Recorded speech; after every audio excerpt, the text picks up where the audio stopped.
ఇక కంచగచ్చిబౌలి భూములను ఎవరు కొనవద్దన్నారు BRS working president KTR. Central varsity భూములను ఎవరు కొన్నా ఇబ్బందులు పడాల్సి వస్తుందని కేటీఆర్ తెలిపారు.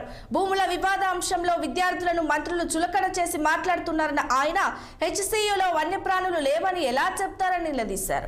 అర్ధరాత్రి బుల్డోజర్లతో హెచ్సీయూలోకి ఎందుకు వెళ్లారని కేటీఆర్ ప్రశ్నించారు. ఇప్పటికే హైడ్రాపై హైకోర్టు ఆగ్రహం వ్యక్తం చేసిందన్న మాజీ మంత్రి కేటీఆర్ హైకోర్టు చివాట్లు పెడుతున్న రేవంత్ ప్రభుత్వం తీరు మారడం లేదంటూ తెలంగాణ భవన్లో ప్రశ్నల వర్షం కురిపించారు.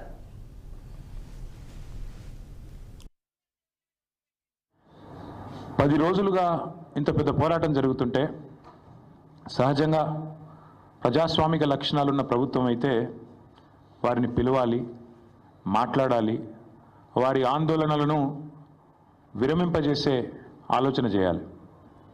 కనీసం వారితో పిలవకపోయినా కనీసం అక్కడికన్నా ప్రభుత్వ ప్రతినిధులను పంపి ఒక మంత్రి గారినో లేదా బాధ్యత గల వ్యక్తులను అధికారులను పంపి వారికి కొంత వివరించి చెప్పే ప్రయత్నం చేయాలి.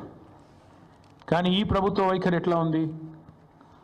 ఆందోళనలు చేస్తున్న విద్యార్థులను పట్టుకొని గుంటనక్కలు, అక్కడ జింకలు లేవు, గుంటనక్కలు ఉన్నాయని స్వయంగా ముఖ్యమంత్రి గారు మాట్లాడుతున్నారు. ఇంకొక మంత్రి గారు అయితే పేమెంట్ బ్యాచ్ అని చెప్పి విద్యార్థులను చిన్నగా చేసే విధంగా, వాళ్ళని అల్పంగా చూపే విధంగా ఇంకొక మంత్రి గారు నోరు బారేసుకుంటారు. ఉప ముఖ్యమంత్రి గారు అక్కడ జంతువులే లేవు, అదంతా ఏఐ జనరేటెడ్, ఆర్టిఫిషియల్ ఇంటెలిజెన్స్ ద్వారా జనరేట్ అయిన ఇమేజెస్ అని తన కృత్రిమ మేధస్సును ఆయన బయట పెట్టుకున్నాడు. ఇది పరిస్థితి. మేము ప్రభుత్వానికి చెప్పేది ఏమంటే, ఇది దాయాదుల పోరు కాదు, ఆస్తి తగాదా అంతకంటే కాదు.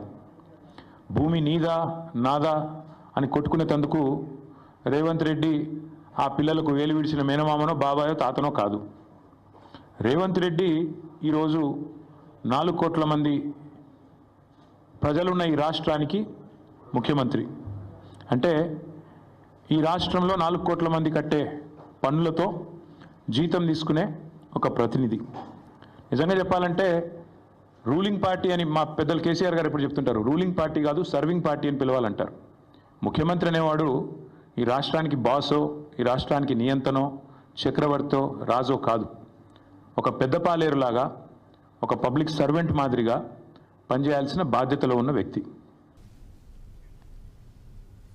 మంగళగిరిని స్వచ్ఛతలో దేశంలో